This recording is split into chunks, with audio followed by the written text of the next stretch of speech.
नमस्कार दोस्तों, मैं हूं विकेश और आप देख रहे हैं एक नई सोच।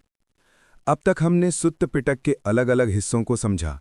दीघ निकाय की विस्तारपूर्ण बातें, मध्यम निकाय की मध्यम गहराई। आज हम प्रवेश कर रहे हैं संयुक्त निकाय में, जहां बुद्ध लंबे भाषण नहीं देते बल्कि जीवन की जड़ पर सीधे प्रहार करते हैं। संयुक्त निकाय का अर्थ है आपस में जुड़े हुए उपदेश। ये निकाय विषयों के अनुसार सुत्तों को जोड़ता है, जैसे जीवन की हर समस्या एक ही सूत्र से जुड़ी हो। संयुक्त निकाय क्या है? संयुक्त निकाय में लगभग 7,700 से अधिक सुत्त हैं। इन सुत्तों को 56 संयुक्तों यानी संयुक्तों में बांटा गया है। हर संयुक्त एक विशेष विषय पर केंद्रित है, जैसे दुख, कर्म, चेतना, इंद्रियां, ध्यान, निर्वाण, देवता, मृत्यु। ये निकाय ऐसा है जैसे बुद्ध एक ही सत्य को अलग अलग कोण से समझा रहे हों। बुद्ध कहते हैं, जो एक सत्य को हर दृष्टि से देख लेता है वो भ्रम से मुक्त हो जाता है। संयुक्त निकाय की संरचना। संयुक्त निकाय की संरचना बहुत वैज्ञानिक है। 1. विषय आधारित संरचना। हर संयुक्त एक मुख्य विषय पर है। उदाहरण: खंड संयुक्त, पंचस्कंध। सालायतन संयुक्त, 6 इंद्रियां। निदान संयुक्त, प्रतीत्य समुत्पाद। सच्च संयुक्त, 4 आर्य सत्य। मग्ग संयुक्त, अष्टांगिक मार्ग। ये संरचना बताती है कि बुद्ध का धम्म भावना नहीं बल्कि व्यवस्थित ज्ञान है। 2. प्रश्न उत्तर शैली। अधिकतर सुत्त प्रश्न से शुरू होते हैं। कोई भिक्षु पूछता है, कोई गृहस्थ, कोई राजा, तो कभी कोई देवता। और बुद्ध सीधा, छोटा, स्पष्ट उत्तर देते हैं। बुद्ध कहते हैं, कम शब्द पर सही शब्द, यही धम्म है। मुख्य शिक्षाएं गहराई से। अब हम संयुक्त निकाय की सबसे गहरी शिक्षाओं को कहानी और उदाहरण से समझते हैं। 1. पंचस्कंद शिक्षा, मैं कौन हूं। खंड संयुक्त। बुद्ध कहते हैं, मनुष्य खुद को इन 5 चीजों में खोजता है: रूप, शरीर, वेदना, सुख दुख, संज्ञा, पहचान, संस्कार, विचार, विज्ञान, चेतना। लेकिन बुद्ध पूछते हैं, जो बदलता है वो मैं कैसे हो सकता है। कहानी। एक भिक्षु कहता है, भगवान, मैं ध्यान करता हूं पर मैं नहीं जाता। बुद्ध कहते हैं, तुम मैं को छोड़ना नहीं चाहते, तुम बस उसे शांत करना चाहते हो। यहीं से अनंतता की गहराई खुलती है।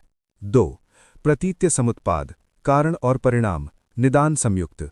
बुद्ध का सबसे गहरा सिद्धांत है, ये होने से वो होता है, ये रुकने से वो रुकता है।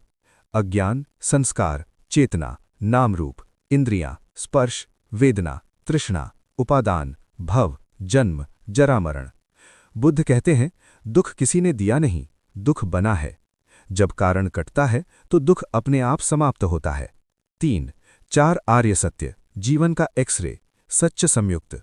बुद्ध कहते हैं, जीवन में दुख है, दुख का कारण है, दुख का अंत संभव है, अंत का मार्ग है। संयुक्त निकाय में बुद्ध इन्हें बार बार अलग उदाहरणों से समझाते हैं, जैसे डॉक्टर पहले रोग देखता है, फिर कारण, फिर इलाज, फिर दवा। 4. अष्टांगिक मार्ग, व्यावहारिक धम्म। मग्ग संयुक्त। संयुक्त निकाय बताता है, मुक्ति कोई रहस्य नहीं बल्कि अभ्यास है।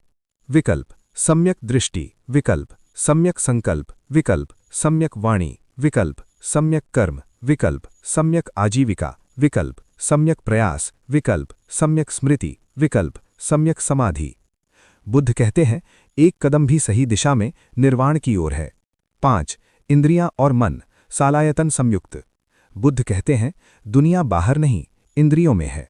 आंख प्लस रूप बराबर संसार, कान प्लस ध्वनि बराबर संसार।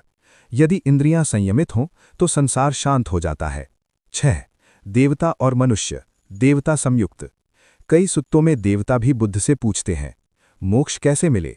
बुद्ध कहते हैं, देवत्व से नहीं, जागृति से मुक्ति मिलती है। यह सुत्त अंधश्रद्धा को तोड़ता है। संयुक्त निकाय का सार। संयुक्त निकाय हमें सिखाता है: 1. जीवन जुड़ा हुआ है। 2. दुख का कारण समझो। 3. मैं को देखो। 4. अभ्यास से मुक्ति संभव है। 5. धम्म लॉजिकल है। बुद्ध कहते हैं, जो धम्म को देखता है वो मुझे देखता है। संयुक्त निकाय बुद्ध का हृदय है। ये हमें सोचना नहीं, देखना सिखाता है। जब मनुष्य जीवन को कारण परिणाम से देख लेता है तो शिकायत समाप्त हो जाती है और करुणा जन्म लेती है। अंतिम वचन, जो जुड़ा है वो टूट सकता है, जो समझ लिया गया वो मुक्त हो जाता है। मैं विकेश आप सभी के भीतर उस जागृत चेतना को नमन करता हूं जो सत्य को देखने का साहस रखती है। नमो बुद्धाय।